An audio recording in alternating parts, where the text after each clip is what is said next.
तस्वीरें आपको जीएमसी से दिखा रहे हैं। एसएसपी उधमपुर और डीआईजी उधमपुर जो हैं वो यहां पहुंची हैं और कल जिस तरीके से लैंडस्लाइड हुआ जिसमें रियासी में एक बड़ा हादसा हुआ जिसमें एसडीएम रामनगर जो हैं और उनके बेटे जो हैं उनकी दुखद मृत्यु हो गई और उनके कई परिवार के सदस्य जो हैं वो इंजर्ड हो गए, जिनका हालचाल पूछने के लिए जीएमसी जम्मू जो है अब एडमिनिस्ट्रेटिव लेवल के अधिकारी जो है यहाँ पहुंच रहे हैं। डिप्टी सीएम सुरेंद्र चौधरी भी यहाँ पहुंच चुके हैं, वो अंदर हैं इस समय। वो जितने भी घायल लोग हैं उनसे बातचीत कर रहे हैं, परिजनों से जैसे ही बाहर आते हैं उनसे बातचीत करने का प्रयास करेंगे।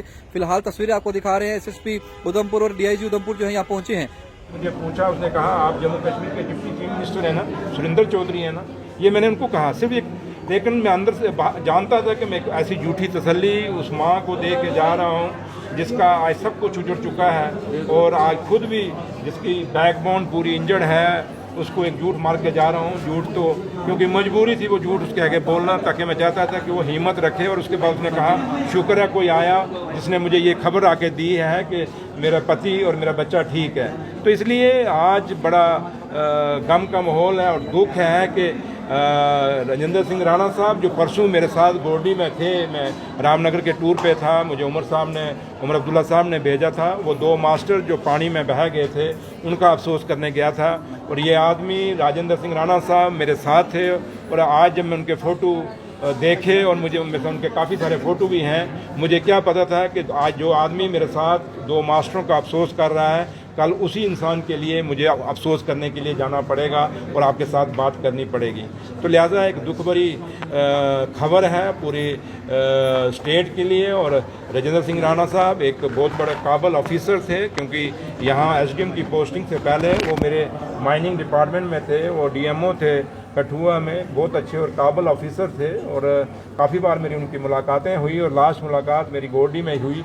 तो लिहाजा आज मैं अपनी तरफ से और सरकार की तरफ से, उमर अब्दुल्ला सरकार की तरफ से, ऑनरेबल सीएम साहब की तरफ से भगवान कह के यही दुआ करेंगे कि भगवान राजेंद्र सिंह राणा साहब और उनके बच्चे को की आत्मा को शांति दे और पीछे जो परिवार है, उनकी बीवी, उनकी बच्ची और बाकी जितना भी परिवार है, पहले तो वो ठीक हो जाएं और उसको बाद इतना हौसला दे, मेरा भगवान इतना हौसला दे उनको ताकि वो इस गम से बाहर निकल सकें। मुझे पता है कि जब वो इस घर से यहाँ से डिस्चार्ज होंगे तो उनको इस गम का फेस करना पड़ेगा, लेकिन भगवान ही है कि अगर उसने ये मेरे भगवान ने अगर उनको छीना है इस परिवार से, तो इस परिवार को हौसला भी मेरा रब देगा, मेरा भगवान देगा।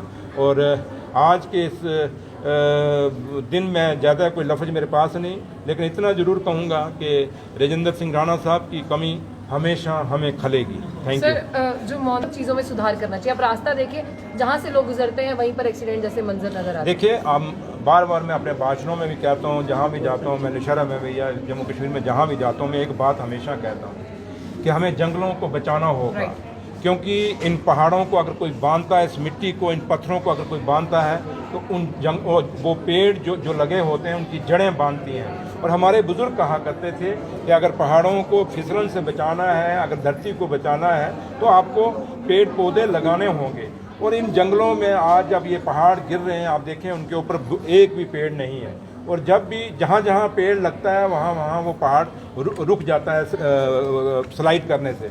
तो लिहाजा लोगों को ये सोचना पड़ेगा। और ये ग्लोबल वार्मिंग भी हो रही है, इसी कारण के जंगल कम हो रहे हैं। तो हमें इस चीज़ के लिए कि इन पहाड़ों को कैसे रोका जाए, ये सड़कों पे न आए, आपको तो एक तो पेड़ लगाने पड़ेंगे और दूसरा जहाँ तक जो लोग कंस्ट्रक्शन से जुड़े हुए लोग हैं, डिपार्टमेंट हैं, क्योंकि मैं पीडब्ल्यूडी डिपार्टमेंट का मंत्री भी हूँ, मैं ये भी चेक करूँगा कि अगर ये सड़कें बन रही हैं तो इनकी स्लाइडिंग को रोकने के लिए क्या मैं पक्का करूँगा। और मैं जो कहता हूँ मैं करता भी हूँ। और मैंने कल, क्योंकि मैं जब गोरडी में गया था, मैंने एक सड़क देखी थी, वहाँ भी नई कटिंग हुई थी और उसी शाम मैंने चीफ इंजीनियर को कह दिया था कि भैया इसका इलाज करो, कल ये ना हो ये पहाड़ नीचे आ जाए।